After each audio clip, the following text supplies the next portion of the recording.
હરિગુરુ સંતની છે તો નામનગર નવખંડમાં અને નિરાત નિર્ગુણ દેશ અમર ભળત્યા નીપજે અને વરસે મેઘમેશ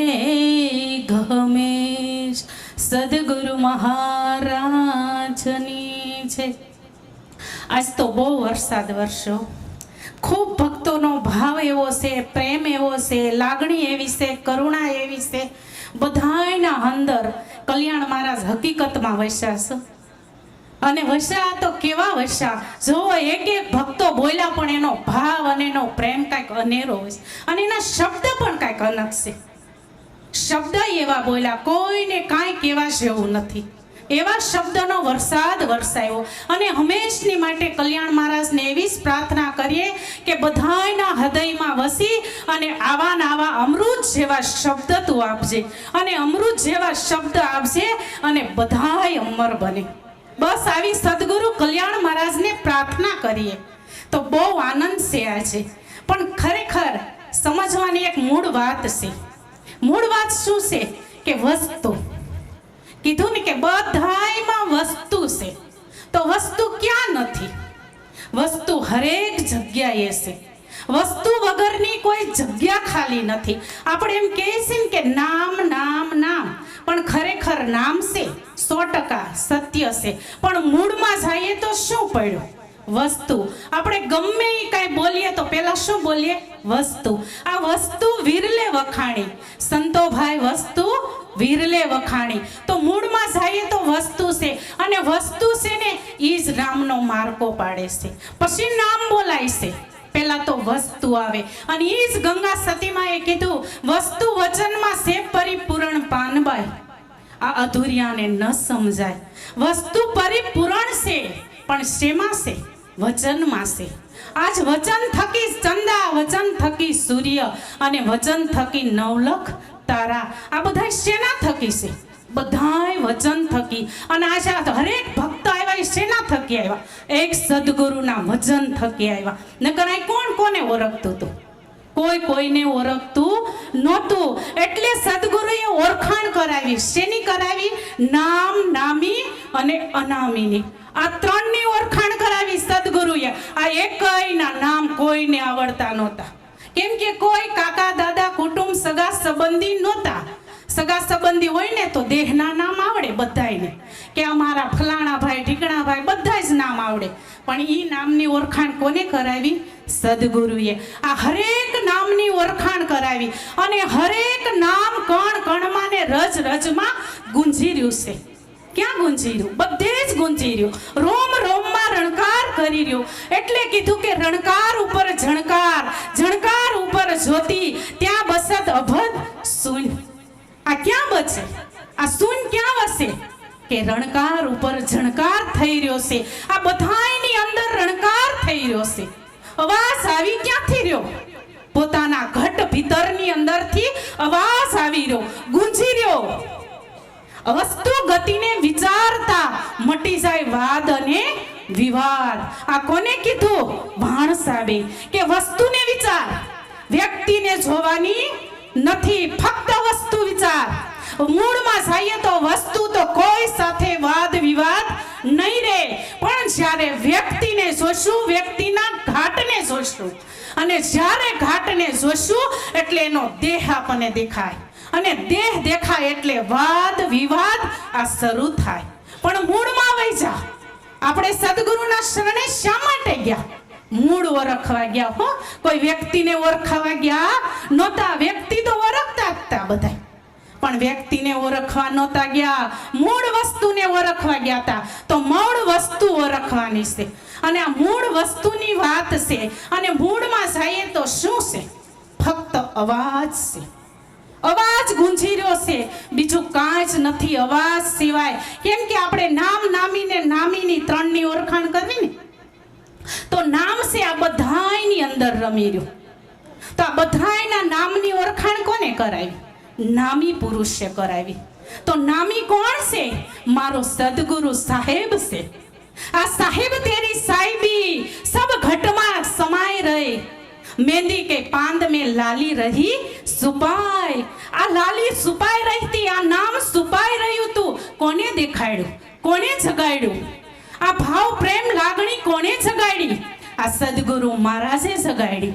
આ સદગુરુએ કીધું આપણને નામી મળ્યો એટલે આ નામની ઓળખાણ થઈ અને હરેકના નામ આપણને આવડતા હશે.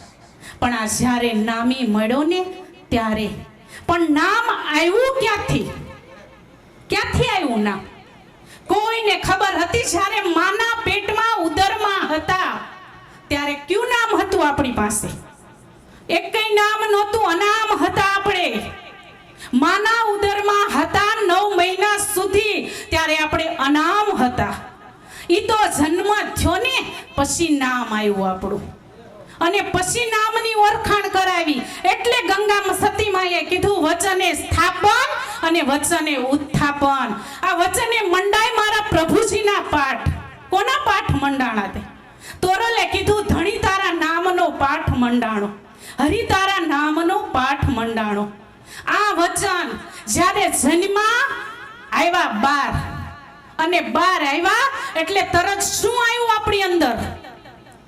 દાયણ હોય ને ઈ નળ નીચે બાળકને રાખે અને બાળકને રાખી અને પાણીના નળ નીચે મારે છે ને ધબા અને મારીને એની સાથેનો અવાજ આવે છે. ઉઆ ઉઆ કરવાનો એનો અવાજ આવે તો અવાજ આવ્યો એટલે સ્થાપન થયું આપણું. આપણો જન્મ થયો, અવાજ આવ્યો અને આવ્યાની સાથે આપણું અવાજનું જ નામ આપે છે. અનામ હતા, નામની કોઈને ખબર નહોતી અને એ જ નામનું નામ આપ્યું, અનામનું નામ આપ્યું કે આ અજીત મહારાજ કહેવાય. આને શું આપ્યું? અવાજ હતો, અવાજનું નામ આપ્યું અજીત મહારાજ. અને અજીત મહારાજ આપ્યું એટલે અનેક સ્વરૂપથી આ કાર્ય શરૂ થયા આપણા બધાય. પછી આ નામના માર્કા માર્યા અને એ માર્કા ઉપરથી આપણને ઓળખાણ થઈ કે આ વ્યક્તિને આ જ કહેવાય. કેમ કે અનામ કેવા સાવી તો કોણ જવાબ આપે? કોઈ જવાબ આપે નહીં. એટલે નામ આપવું જરૂરી છે, પણ નામ કોનું આપ્યું? અનામનું આપ્યું. આ નામ છે, મૂળમાં જાય તો વસ્તુ છે. હરેક વસ્તુને લેવા જાય તો શું કહીએ દુકાનમાં કે ભાઈ મને વસ્તુ આપો, વસ્તુ આપો. પણ દુકાન માલિક શું કહેશે? બેન છે વસ્તુ જોઈએ એનું નામ આપો. તરત નામ પડે એટલે તરત વસ્તુ જોખીને આપણને આપે. જેવું નામ પડ્યું એટલે તરત કિંમત થાય એની, એનો વજન થયો, કિંમત થાય અને કિંમત આપણે ચૂકવી. પણ જ્યારે નામ પડે ને ત્યારે એટલે આ ત્રણની ઓળખાણ સદગુરુએ આપણને કરી, નામ, નામી અને અનામીની. આ ત્રણની વસ્તુ મૂળમાં જ પડી હતી પણ મૂળની આપણને ખબર હતી નહીં અને એ જ વસ્તુની આપણને ઓળખાણ કરાવી. આ વસ્તુ ક્યારે મળે? વિરલે વખાણી. કોઈ સંત મહાપુરુષના હાથમાં આવી અને એને વખાણ કર્યા, એને વાત કરી અને આ મેદાનમાં મૂકી. નકર આ વસ્તુ ગુપ્ત હતી, કોઈને ખબર નહોતી આ વસ્તુની. એટલે ગંગા સતીમાએ કીધું આ ગુપ્ત રસનો ખેલ છે, હટપટો પાનબાઈ એમ ઝટપટ સમજાય એવો નથી. આ આંટીયું છૂટે ને તો આ વસ્તુ પૂરણ સમજાય. પણ ક્યાં પડી આંટીયું? પોતાના મનમાં પડી આંટીયું. તો આપણે સદગુરુના શરણે ગયા ત્યારે મન સોંપી દીધું. હવે તો સોંપી જ દીધું હોય મન તો મનનો મુદ્દો ઉડાડી દો. હું મન જ નથી. મન શું તો મને બધું જ લાગે છે. હું મનમાં આવી તો મને જીવ દશા લાગુ પડે, મને આશા ને તૃષ્ણા લાગુ પડે, મને વેમ સંશય ભ્રાતિને ભ્રમણા લાગુ પડે. પણ મનને ઉડાડો. હું મન નથી, આજ મન નથી. એના ગુરુએ રાજા જનક જ્યારે પેગડામાં પગ મૂકવા ગયા ને એ જ ભેગું કીધું, રાજા જનક તું ઘોડી ઉપર સવાર થયો કોના કહેવાથી? તું કોના મનથી? મન તો તે હાલ સદગુરુને સોંપ્યું. કોના મનથી થયો? અને એ શબ્દ એને લાગ્યો અને ત્યારથી ઘોડી ઉપરથી ઉતરી ગયા. અને ત્યારથી જ્યારે એ શબ્દ લાગ્યો ને પછી જનક વિદેહી થયા. એમનેમ વિદેહી ન થવાય. આ ચિત્તને ઝટકું લાગવું જ જોઈએ. ત્યાં સુધી રીઝે નહીં. કીર્તાર કીર્તાર કહેતા ભગવાન ઈશ્વર. આ રીઝે નહીં ત્યાં સુધી આપણને સટકા ન લાગે ને ત્યાં સુધી આપણને એક કીડીએ સટકો ભર્યો હોય ને તોય હક નથી થતું. ભાઈ મારા વાહામાં હાથમાં જો તો મને કીડીએ સટકો ભર્યો. આ શરીરની વાતો છે તો આ તો મનની વાત છે. મનની અંદર સટકા લાગવા જોઈએ પણ ચિત્તની અંદર સટકા લાગતા નથી. તો ક્યાંથી રીજે કીર્તાર? જો ઈયળની ભમરી થાય તો મનુષ્યને કેટલી વાર લાગે? મનુષ્યને તો ખાલી સેકન્ડ થાય હો. મનુષ્યને એક સેકન્ડ થાય તોરલ મળતા જ તે જાડેજો આ કાંઠે પીર, આ કાંઠે પાપી અને સામા કાંઠે પીર થયો. પણ શેના કારણે થયો? બહુ મોટું રહસ્ય છે એમાં હો. કે તોરલે કીધું કે જાડેજા પાપ તારું પોકાર અને તારો ધર્મ સંભાળ. તો કયો ધર્મ આપણો?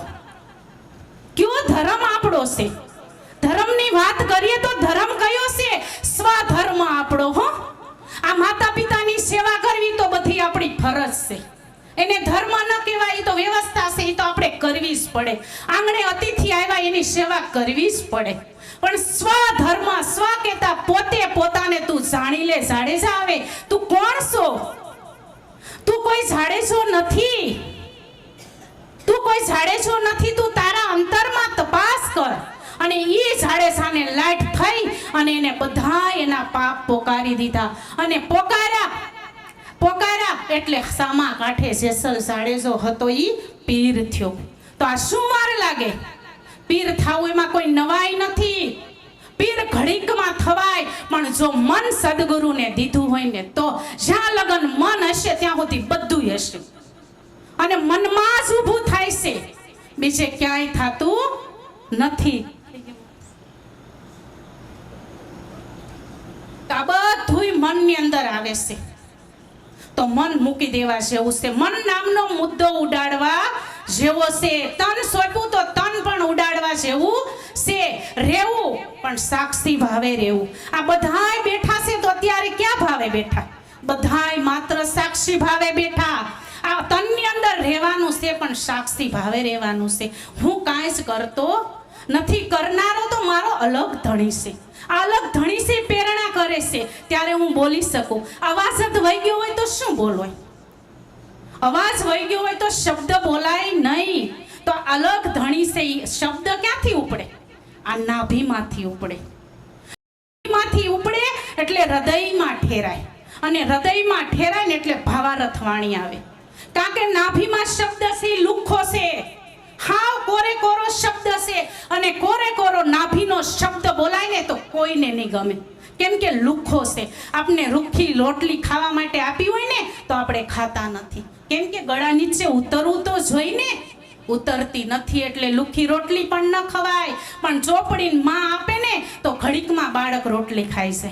માં હજી મને બીજી દે, કેમ કે ચોપડેલી આપીને એટલે બહુ મીઠી લાગે છે. અને પણ કોરે કોરી હમણાં દીધી હોય ને તો મીઠી લાગશે નહીં.